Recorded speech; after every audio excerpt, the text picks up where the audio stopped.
I know nothing about money. Where do I start? Hey everyone, welcome back to the Neighborhood. I'm your friendly neighborhood CPA, and in today's video, I want to talk about a scenario where someone is asking themselves the question, I know nothing about money, where do I start? As always, my goal with this conversation is to be able to provide financial education and literacy tools.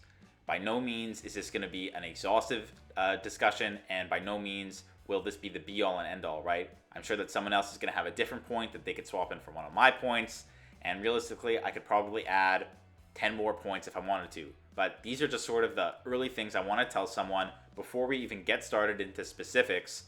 If they ask themselves the question, I know nothing about money, where do I start? The first thing I would say to someone who asks me this is, it's okay.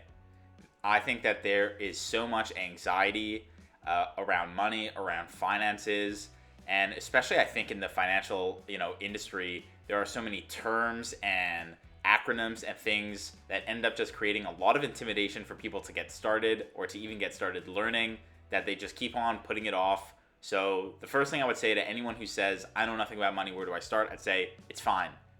Don't worry about it. The fact that you're even asking that question is a good sign. It means you're at least taking one step, no matter how big, in the right direction. Another thing that I would probably say is you are not alone.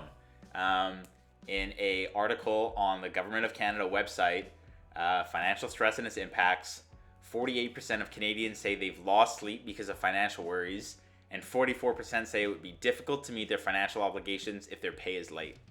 So I think in Canada, there are lots of people who are in a very similar boat as someone who might be asking this. So again, it's okay. The next thing I would say is that improving your financial education and your financial literacy, and then hopefully your financial situation, doesn't have to be very time consuming. I see a lot of great resources online that talk about things like budgeting, tracking your spending. I enter all my monthly expenses into this spreadsheet or into this book.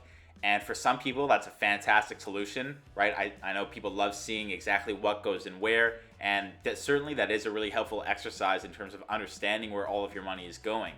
But at the end of the day, most people probably don't have that much time to dedicate, and even if they did, they probably don't want to, because it's just another thing to add to the list. I myself don't really do any heavy budgeting exercises, but it's because I already feel very comfortable with what my financial situation is. So what I would say is that there isn't a one-size-fits-all solution. What might work for someone else doesn't necessarily mean it's going to work for you. And just because someone else might spend a lot of time analyzing their financial situation doesn't mean that you have to spend a lot of time either. The next thing I would say is that everybody's financial situation and their journey are going to be different, right? No two people are going to be alike. Kind of what I referenced earlier, what might work for someone doesn't necessarily mean it's going to work for you. Just because someone has maybe a bunch of money, their spending habits might be worse than someone who perhaps has less money, but maybe their spending habits are better.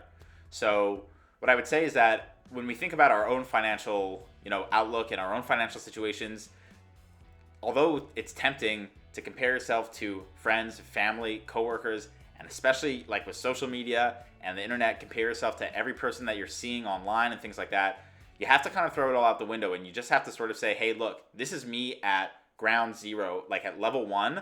The only person I can really compare myself to is me basically in the past. Have I gotten better? Have I gotten worse? If I have gotten better, what am I doing to keep improving? And if I've gotten worse, where are the areas where maybe I've neglected, and how can I correct that? It's kind of the only thing that you can do, so everything else you sort of just got to toss aside. The next thing I would say is that it can be super daunting to start. I think that a lot of people have the mindset of I'll do it later, put it off, I'm not ready yet, next month will be better, things like that. But man, things always happen. What I would say, and I think that this applies to almost everything in life, is that, even just a little bit is so much better than nothing, right? If you keep doing something, you're gonna, a little in abundance is a lot, right? I really think that situation applies to people's financial journey and really everything in life as well. So, I think in the past when maybe I've watched videos or started to learn about this process myself, people say, you got to read this book, and this book, listen to these podcasts, watch these videos, spend a bunch of time doing exercise. Yeah, look, all that advice is good advice, right? Read books, that's awesome. Listen to different podcasts, right? More information is always better. It doesn't mean you have to do it all right away. It doesn't mean you have to do it all now. And it doesn't mean those are the only things you have to do, right? You You can start small, right? Even if you're watching this video, that's already a step in the right direction. At least I think. Hopefully it is. But, a conversation with a friend. Hey, I'm interested in this. What do you know about this? I read this today. What are your thoughts on that? Conversations with parents, family members. I think, unfortunately, conversations around money, for whatever reason, are seen as like very taboo and almost inappropriate in a certain sense. And I think that builds another level, another wall to, financial information where people might not be comfortable about talking about it. Maybe they don't want to be judged or they don't want to feel inferior. But at the end of the day, right, like these conversations are some of the best ways to learn about stuff. So I'd recommend, you don't want to be rude and you don't want to be, off-putting, but I'm sure that there are probably people in your life that you trust and you can have open conversations with, and I'm going to just start there, right? And do a couple Google searches. There's a whole wealth of information out there.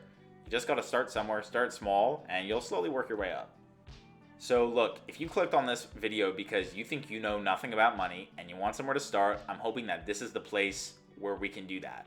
I imagine a series where I basically play the role of someone who ask themselves that same question. I know nothing about money. Where do I start?